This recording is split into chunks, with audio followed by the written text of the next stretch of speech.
called you're almost 50 years old. I know. Fuck. I think Well, I'm not even 40 yet. And I wake up every day and something's hurting. And then I go yeah, and it's I weird. stretch religiously, hoping that it'll fix it, but it doesn't. It So does sometimes. Yeah. So I just don't understand that how I can wake up, stretch, do my exercises. If I'm kind of sore, I can start working those muscles and get stuff active stretching. And then I'm like, okay, I kind of feel okay. And I go to bed. And then I wake up and my bed's like, just kidding, asshole. You're going to feel worse because you laid on me for too long. It's like my only choice is to be tired and not in pain or well rested and fucking hurting. maybe you got to do the If I lay in Kobe that bed, Bryant. You know what the sleep Kobe with Bryant a is? random chick in Colorado. Oh, No. besides his sexual life, dude, his performance side, right? He would wake up like I don't know the hours per day that he's getting for sleep. I'm sure it's enough, right? But he would wake up at 2 a.m. and he'd go and he'd do his basketball practice, right? His own Mhm. personal like whatever he did. And then he'd come home sometime around 6:30, 7 a.m. Make time for his kids, yada yada yada, all that good stuff, and then 10 o'clock, lay down, go to sleep. So this is 10 o'clock in the morning, and then he wake up at noon, and then he got like another exercise or something, whatever he's got going on, and then Mm-hmm. evening slash late afternoon, early evening, another nap. And then he wake up, go through the day, do whatever he's got to do, another practice or life or wife or whatever, and then nighttime, lay down, go to bed, 10 p.m. Wake up 2 a.m. So he's getting 8 hours per day, but he's breaking up in sections. Maybe So am I that's just not taking enough? Am I just not taking enough naps? maybe you're not taking enough drugs. I don't know. I'm taking plenty of those. I think maybe I've just reached the age where I need more naps. You might, yeah. And I'm not mad at if that's the option, I'm not mad at it.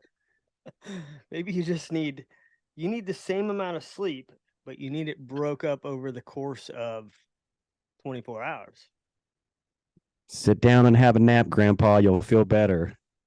Yes. Okay. Yes. So it's usually you eating while we're here talking. Yes, it is. I've noticed you're I just just cannot. stuffing your I face. have to, dude. God. I already told you how lightheaded I was from not eating all morning, and I just have to get it in. So Well, we flip times again, so it's almost 8 o'clock my time PM that's as true. opposed to AM. It is 11:50 in the morning for me on Sunday. So if you want to know what the future is going to be like, it'll be slightly overcast. The sun will peek out every once in a while, and then it'll rain, and then it'll go away and restart itself. It's All about a right, I'll look forward 4 hour to it. cycle. So I look forward to it. yeah. Anyways, man, we'll keep today pretty short. I know it's Saturday back there in the States right now. And for all the people that may go out Sunday and train or do whatever, I figured it'd be a good time to do a training podcast. I've said it in the past that this will only be available on our Patreon account. And going forward, that's the way that I want to keep it. But since I was extremely busy this week, you were extremely busy this week, we didn't get to put a lot of episodes out on just the regular channel. So we will put this out to the masses. If you like these episodes, if you like having these little training talks, then go to our Patreon website, sign up. It's $9 a month. It's not expensive. And we're putting out probably 3 to 4 training videos a month, plus the training podcast. We drop free targets in there all the time. We're open to talking and having conversations with people. So go check out patreon.com/Max Ordinate 1 if you want to hear future episodes. But getting into the meat and potatoes or the biscuits and gravy, which one do you like better? I like biscuits and gravy. Big fan. Big Dude, biscuits and gravy but guy. it's got to be Midwest biscuits and gravy. There's nothing like Yes. being home and getting like this massive biscuit topped with gravy and sausage and I lived in Marshall, North Carolina, this little tiny town out of Asheville, and the biscuits and gravy were the best. I think that's East Coast, but I'll let it fly this time. I mean, It's still kind of southern. it's west of Tennessee, I think. Is it? Do I No, not know my states? No, no, you it's definitely don't. it's east of Tennessee. I'm an idiot. Oh my gosh. All right. So one thing I want to ask you, and we're going to cover two things. One, we're going to talk about training training styles, and then the other is Hmm. making corrections off of misses. So to start with the training styles, this popped in my head because right now we've talked about this in the past. I'm on this training program where, let's say Monday is a a primary chest day, and then Hmm. Tuesday is a rest day, and then Wednesday is going to be my um clean and jerk day, and then Thursday will be something else. I don't know, back and something. Friday go to legs, and then Saturday snatches. Sunday's a rest day, and then right back into it, or however it's written for me that week. So you have muscles that are getting exhausted, right? And then they need time to recover. So let's go with Hmm. something simple. Everybody knows what bench press is. So we go to the gym, we do a bench press, and let's say we start with 185 pounds. Boom, crank out 10, and then we put some more weight on, crank out 8, put some more weight. We do this kind of pyramid thing where we're going up in weight but down in reps, or however you want to work it. The point is that you're not just doing chest, right? Or you're not just doing flat bench, but then you're going to go over to the fly machine. You're going to do flies. You might do some incline bench pressing. So by the end of your workout session, you might have done 4 to 6 or even more of just different exercises that are working Hmm. the chest, right? And Yep. the whole goal here is to tear that muscle down and then give it time to rebuild through rest and proper diet and all that stuff, right? So that is a method, and it has been going on for probably centuries, right? I mean, it's nothing new. Now, listening to this, I don't want to call it CrossFit, but a lot of the stuff they do seems similar to CrossFit, but they try to ease away from the CrossFit stuff because people get burnt out on it. But Hmm. he was talking about a specific form of working out, and I cannot tell you the name of it right now. Again, this just popped in my head. I thought it'd be an awesome conversation. So he goes to the gym. He works out one exercise of chest, right? So he lays down on the flat bench and he does, bam, cranks a set out, increases weight, cranks a set out, increases weight, cranks a set out, and however long it takes, that he's got that one exercise. And then he's going to go over here and then he's going to do legs, right? So now he's on squats. He's going to do one workout routine for squats or legs or whatever. Okay. And then he'll go over here and he'll do something for his back. Okay. So he's working out what, 3 or 4 muscle groups. The very It's next just all over day, the place. yeah, the very next day, he's doing the same exact workouts. Or not, he's not doing the same exact workouts, but he's working out the same muscle groups. Does that make sense? Hmm. Yeah. So the theory behind the first one that we talked about was you're going to exhaust these muscles, you're going to tear them down, and in the process of them repairing themselves, you're going to get stronger, you're going to get bigger, right? The other method that I'm just learning about and I really want to dig into is you're not exhausting the muscles every day. You are working your entire body. Your muscles are getting tore down a small amount.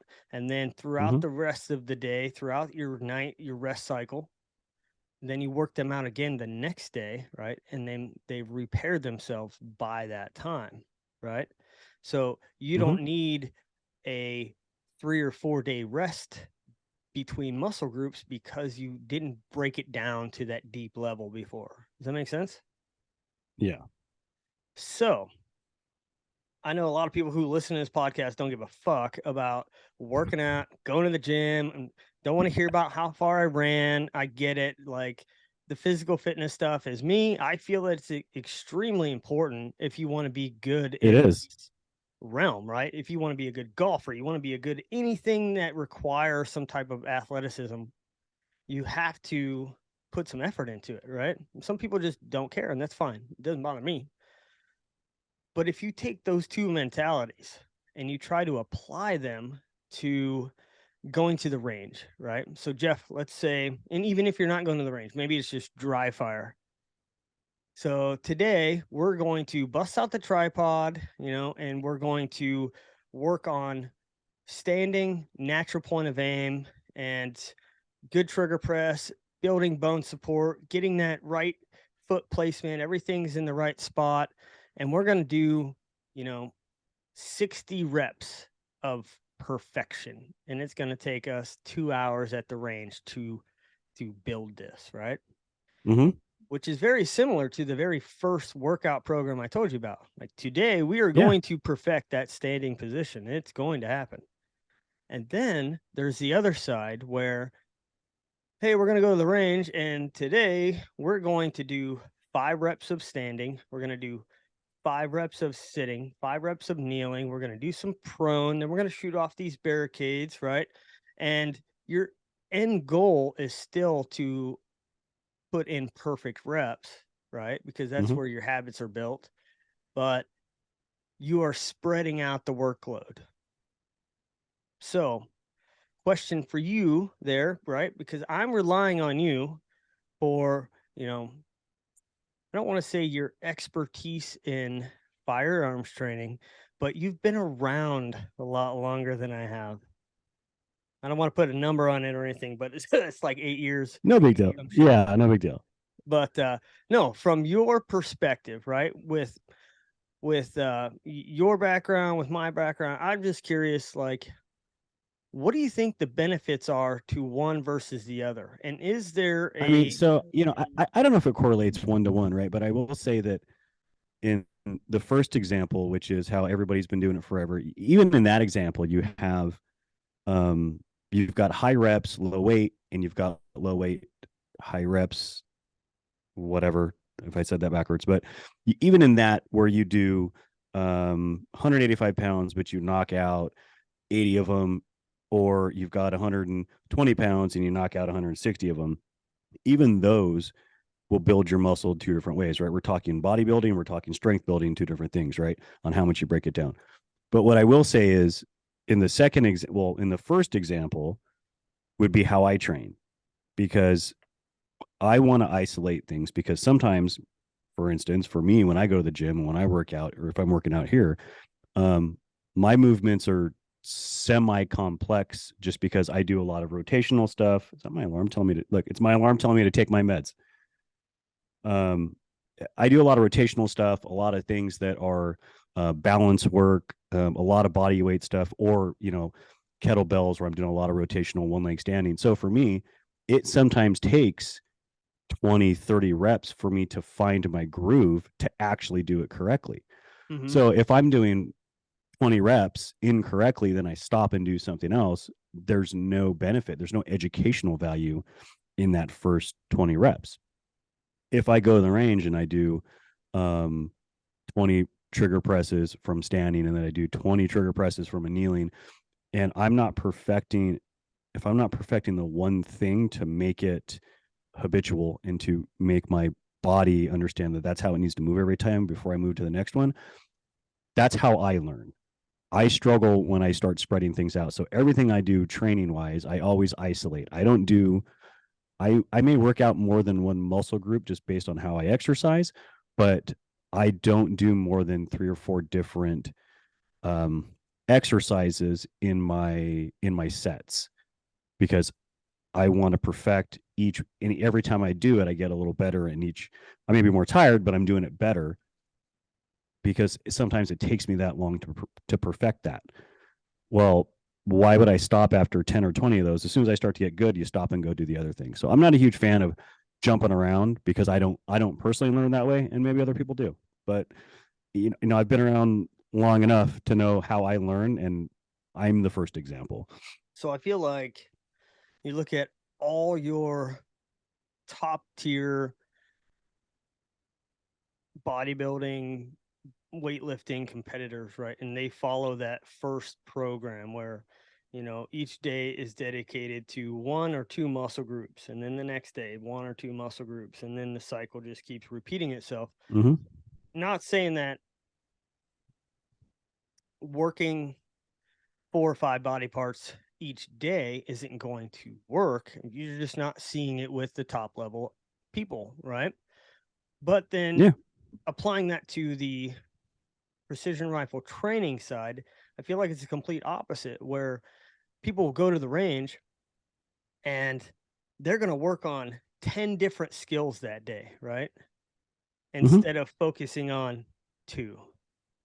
Just perfect these 2 fucking things. Perfect your Yeah. standing, perfect setting up your tripod to the right height, perfect getting into the right position on target with your natural point of aim as soon as you touch the gun. Like, those are 3 things right there that you could spend an entire friggin' day working on. And then the And the next problem day, is that those people go, and I say those people, I'm one of those people, except I understand that, so I don't train that way. But I'm one of the guys that doesn't get a lot of time to go to the range. So I'm not going to the range, once a week, once every 2 weeks, right? So guys that typically don't get to go as much, they make a day out of it and they go, we're going to do everything. Well, you're doing yourself a disservice. If you're only going once a month, shit, work on 2 skills in that 8 hours. Don't try well, to we fit we in say 20 of go them. into the range, but it doesn't have to be the range, right? Absolutely. It does All not have these to be the things can be range. done in the garage, in the bedroom, Yep. anywhere, Mm-hmm. So, like, again, it's interesting how they are flip flop. Weightlifting, primary people work on muscle group per day, and then you come to the shooting side, and it's like, all right, we're gonna do 5 reps of this, and then we're gonna do 5 reps of that, and then we're gonna go over here. We're gonna shoot off this barricade, this barricade, this barricade, and then we're gonna, shoot some distance. We're gonna practice some wind, and before you know it, you've covered 15 different skills, Mm-hmm. and you've mastered none of them, right? Exactly. So, and I don't want to jump out on the limb right now and say, like, well, this is wrong. I don't know if we have enough data to prove which one is better and which one is inferior, but it is an interesting conversation to ask which one's going to make me improve faster. If I'm going to dedicate, and it gets boring. I know it gets boring as fuck. And that's kind of where Mm-hmm. like motivation ends and discipline's got to pick up, right? Like at first you're going to be motivated, like, man, I want to place top 10 in these competitions and I'm going to dry fire every day. And then like after the first day, it's like motivation is just, it's gone. And that's where No, the for sure. discipline has to But kick I in. will say, we don't have a lot of data, but I will say, being a pistol and a carbine instructor for probably better than 25 years, I can tell you that isolating skills is probably one of the fundamentals of my training style, on how I teach, because I've learned over the years that you can't, what do they call it, drinking from a fire hose. You have to isolate uh skill sets when you're trying to teach a student those things, which is the same way I would have to learn. I'm no different. I Yeah. can't drink from a fire hose. I have to take one skill, perfect it, and move on to the next one. Even if it's running my sling and going from one shoulder to the next, I'll do that for an hour Yeah. until I do it without thinking and move on to the next one, because I can't build on that until I can do that one without fucking it up. Mm-hmm. No, it's a good point, man. And it got me thinking, like, this is how people do it, right? They go to the Mm-hmm. range and they do all of this stuff. They dry fire and they're going through all of these steps. And in reality, we should be acting like that fighter that just needs that unstoppable fucking right hook and then perfect the next move and then perfect the Mm-hmm. next move. So, yeah, that was just something that popped in my head and I want to talk about it and maybe give ideas to some of the people that are listening of how do you train when you go to the range and are you all over the place, right? And that's a whole other thing you and I have talked about in the past is like if you're going to get that valuable time, like Jeph, you're going to get to go to the range this next weekend, right? And I'm not saying you are or you aren't, but I'm going to stop missing you right now. Next weekend, you're going on Saturday. Okay. That's it. Okay. I got you a ride. I got you a gun. I got you ammo. All you got to do is just be in the It's vehicle got to and go. go to the range, Yeah. right? And you're Yep. going to be like, holy fuck, I got the whole day. There's no kids. There's no wife. I got all this. Everything is being handed to me. And you're going to get there and you're going to be like, okay, what do I do? Right. Mm-hmm. So one side of it is if you don't get to go very often, then there's probably a laundry list of things that you'd want to get done or Yeah. try out. And then on the other side of it, if you don't roll into it with a plan, right? Like today, these are my training goals, then one, you're not recording like what your goals are and how successful were you at accomplishing them, but you get lost, right? You don't do the things you're going to say you do. You have no method of recording, so there's no measurement of like, did I get to where I wanted to go? Like, you know what I'm saying? Yeah. So And it's funny because, even I won't go to the gym without I don't use a notepad, right? But I have my app and I know exactly what I'm supposed to be doing and what I'm going to do when I get there. And I even told my wife when we went last week, I said, you don't show up to the gym unless you have your notepad and you know exactly what we're going to do. yeah, Because if you don't, what happens is wow, there's 100 machines. I'm just going to wander around and sit on one and do something, right? You need a clear plan and training, whether it's physical fitness, whether it's golf, whether it's firearms, I don't care what it is. You need a clear laid out plan on how not only what you're going to do to train, but what goal are you setting for yourself and what are you doing to what are the steps you're going to take to achieve that. And it sounds super like you can do it if you do this. It's important. You have to do these things, you have to take these steps, or you're going to at some point just show up to the range with 10 rifles and go, I'm just going to shoot them all and have fun. it's like Cool, it's like grocery but there's shopping, just not. dude. Like you go grocery shopping Yeah. with, I don't want to say all women, but there's a lot of them where they're like, oh yeah, I got to get this and I got to get that, and just a few things. And it's like, all right, cool. We go into the grocery store, and then it's like every mother friggin' aisle. It's like I thought we only needed three things. What happened to that? Like we could just go straight to those places. We don't have to like go up every aisle. And before you know it, you've got a shopping cart with all this crap, and it's like that's kind of the going to the gym or going to the range without a plan. You just end up with a whole Mm-hmm. basket of shit that you didn't need in the first place. So Grocery lists have been around since the beginning of time. only for men. It's no different. Yeah, but it's no different than anything else that we do. We go to the gym, we need a list. We go to the range, we need a list. Yep. Measurables too, man. Measurables. Mm-hmm. All right. So good conversation. I hope that gets you thinking about your training plan and how you kind of want to tailor it for yourself and maybe what you need to work on, right? Knowing your strengths and your weaknesses and where you need to improve. But now, Jeph, And we're I do going want to, I do want to say if you don't real quick, if you don't think that physical fitness is important when it comes to firearms training, I will tell you, go shoot a carbine for 8 hours that has a bunch of crap on the end of it and tell me you don't need to be strong. And you're going to be sadly mistaken if you think that's not the case. So man, go to the gym. this is just a rabbit hole that we could go down and down and I know. down, I'm right? just But saying you think we about you brought it up. You brought just up the relevance, and I just holding your want it. rifle, right? That's just Yeah. one aspect of it, but you do that all day and you're not used to it. You don't have the endurance, so you can't do it all day, right? And then as soon as that physical stress starts to wear you down, then the mental stress starts to fucking decline, right? And then you're not thinking straight, you're not Mm-hmm. making the corrections, you're not moving, you're not doing these things. And so endurance is huge. I hear people all the time so like I don't bend that way. I don't stretch that way. Well, I didn't fucking either until I started stretching, and I wanted to be better than you. I wanted to be better than him. I wanted to be better than all of these people. So I started putting in the effort to do the Mm-hmm. things other people can't. So stop saying you can't and just start doing, and Yeah. I'm just saying eventually you that get there. it's extremely relevant. Yeah. So the two are they correlate. All right.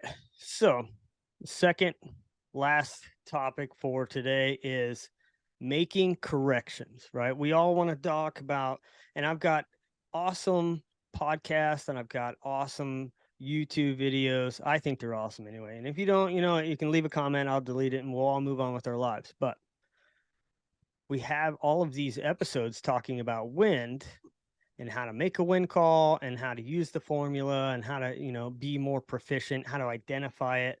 But it still doesn't mean you're going to hit the target, right?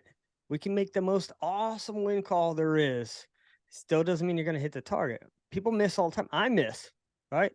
Like, give you an example. I want to say it was probably Tuesday or Wednesday. I put an 8-inch target out at 600 meters. So it's just over 1 MOA in size. And I got this student, and he's a pretty cool dude. His name is Swanson. I call him Swanee.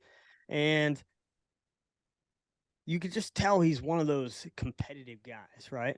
So, I pull him and I'm like, hey, man, I'm like, you got 6 rounds? He's like, yeah. I'm like, all right, cool. I got 6 rounds too. I was like, so for a hat and a beanie, or a hoodie, we're going to go head to head. And he's like, all right, cool. He's like, so what are we doing? I was like, you get the first pick. You pick any position you want and you get 2 shots. Shoot at that 8x8 target at 600. He's like, all right. I was like, then I'll go. And then I'll pick a barricade and we'll go. And then so on and so forth. We'll just keep going. So this dude he's doing really good, right? None of us hit the first time. There was a little bit of wind out there and the target's, 0.2 mils wide, left of center, right of center. You don't have a lot of room to play with. So yeah, I think the first time I held 0.8, missed just off the left edge, and I'm like, oh fuck. So I made a correction, and then it wasn't good. It wasn't enough. Either the wind picked up or whatever. But so anyway, he's extremely focused, which one, it tells me like you can't deny that putting people in competitive environments doesn't help them, because it does. Like, this is the most focused I've seen this kid. He's taking shots, he's observing his impacts, he's making corrections. Like, all he wants to do is beat me, which is good. Like, if that's what it takes, then, I'm all for it if it makes him get better. So, anyways, going back to the correction side of it, right? You take a shot, and it doesn't matter. Like, your goal is obviously to hit the center of the target. Now, depending on what your wobble looks like or where you are aiming when you actually press the shot, that's the first thing that you have to identify is where was the crosshair when the shot broke, right? So let's say we're aiming in a perfect world, we're in the best position possible, whether we have wind dialed on the scope or we're holding wind on the reticle. We're still aiming for the center of the target. So boom, we take a shot and then we miss. You see the dirt, you see the splash, you see it kick up, right? So you put your reticle exactly in the same spot that it was when you fired. And then all you're doing is looking at like, okay, my reticle is here. Where was that impact? Oh, that impact was here on the reticle. Now just slide that over. It's called the drag and drop method. You don't have to count. You don't have to measure. You just place your reticle back where you aimed, look at where the impact is on the reticle, and put that on the target and send the next shot. I'm a big fan of that method. Yeah, so you can do the math, you can do the reverse math, you can do all of that stuff after the shot's over and you got the hit, right?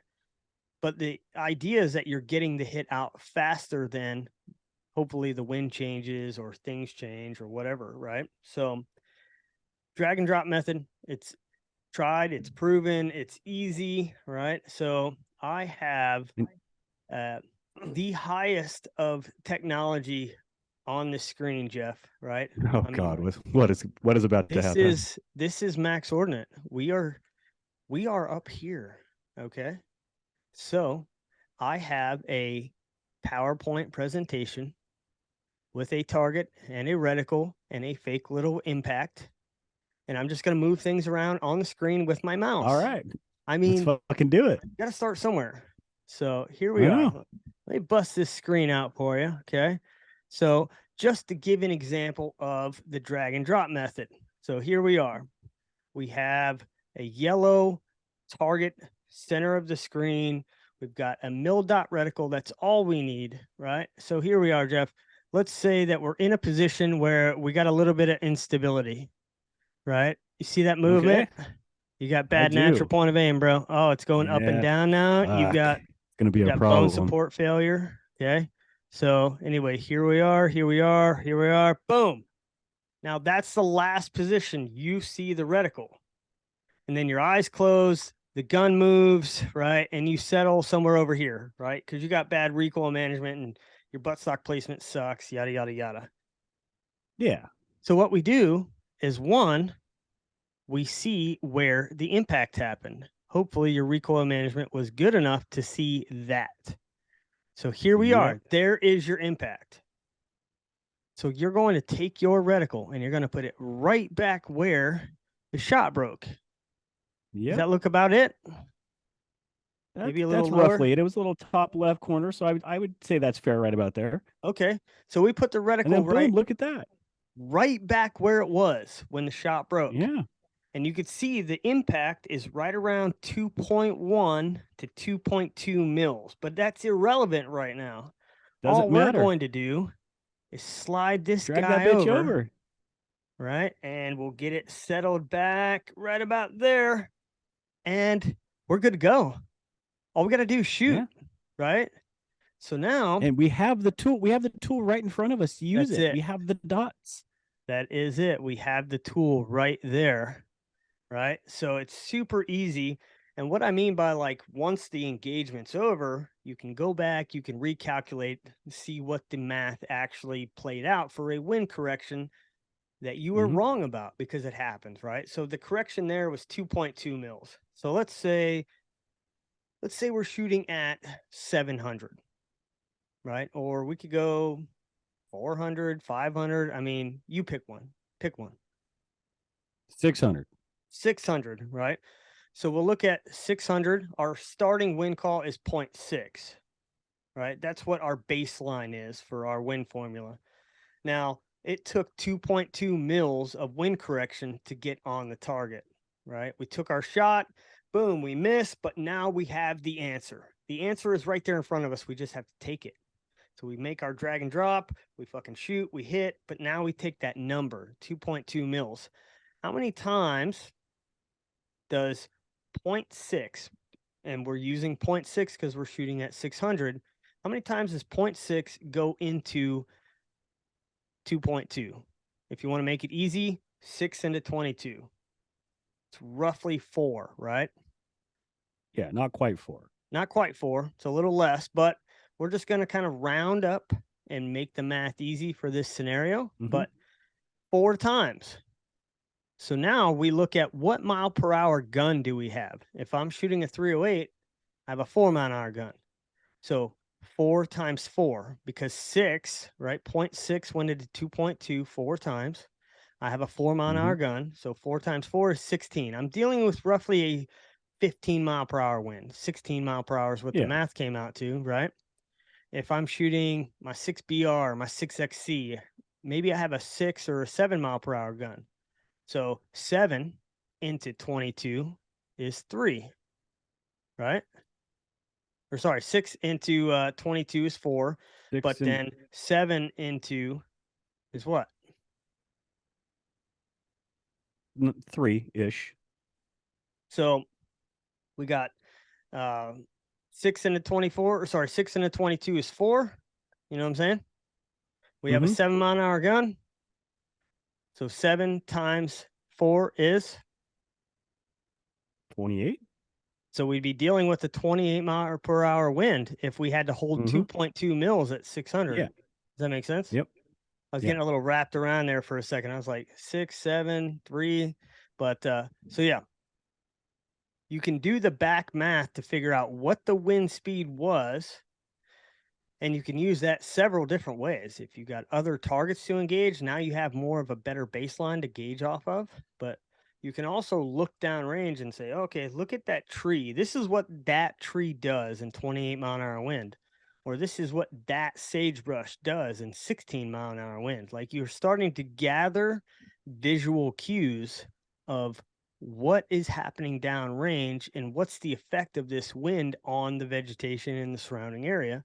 So now you Yeah, have that I mental think it's an file. important thing to, yeah, and it's something that people don't really do a lot. Where if I have a strong wind, and I'll kind of guess for the wind, and I'll take some shots, I'll make corrections, I'll figure out what the wind is, and then I'll look around and see what the vegetation and what the trees and what everything looks like, so I can get a better picture. Because if I'm calling a 8 to 10 mile an hour wind, and my call's wildly off, and let's say it's 14 or 15, then I need to go, well, shit, I need to learn from that. I need to look around and see what I'm missing. And if I think that this is only a 10 or 8 to 10 mile an hour wind, well, I need to be educated and realize that this vegetation looks like this. And the sand moving along the ground looks like this when it's 12 to 14. So take that moment. Even people stop after they learn the wind call and just use that. Well, once you have the wind, now it's time to start learning and look around and educate yourself on what that wind looks like. Yeah.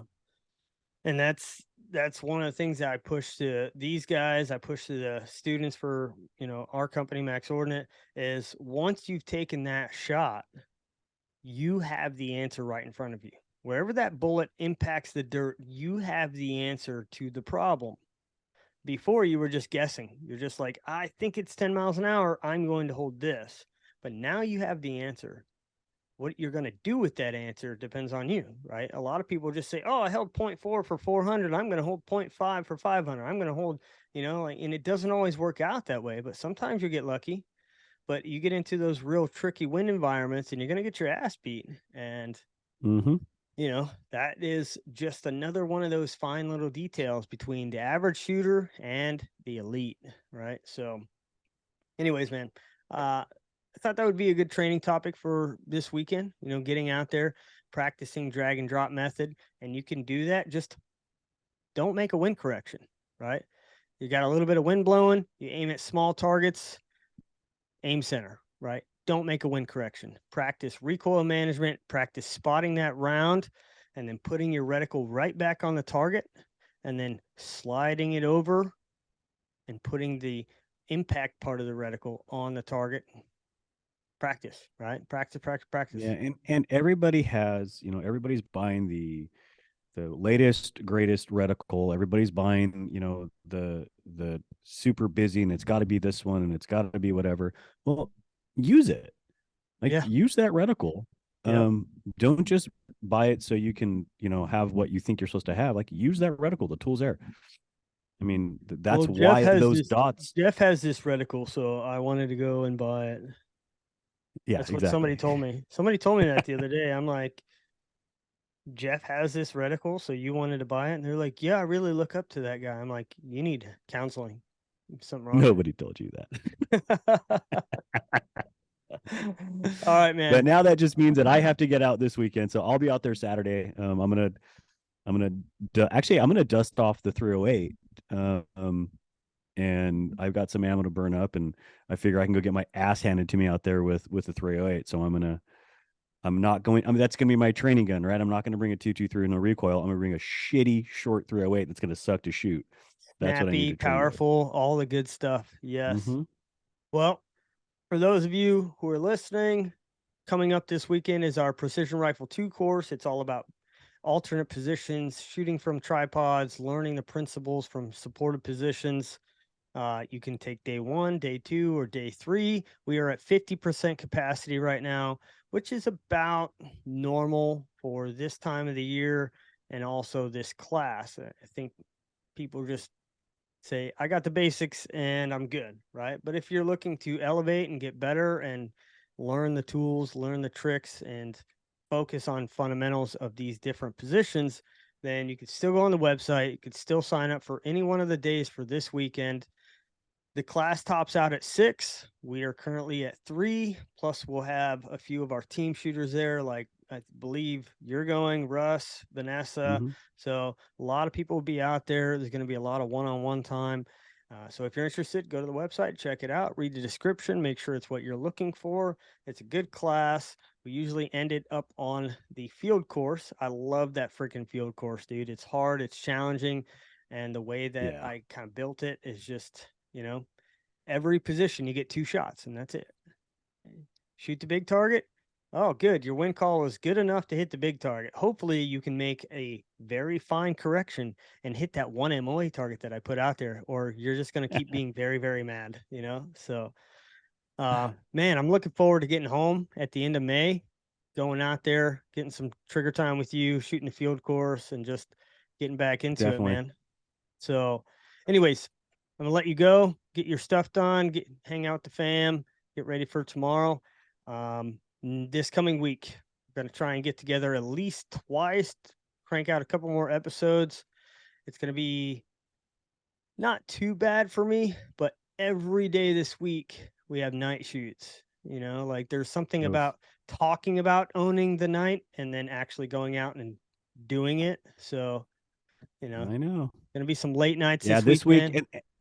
and this week has lightened up for me a little bit. We got a lot of the kitchen done, so I'll send you some pictures. But um, we are bringing up. We're in the last leg here, so we've got all the countertops in. We got a lot of the plumbing done. I just got to wire up my hood, and we're just about done. So I'm getting my week should start getting a little lighter and a little easier as this months move forward.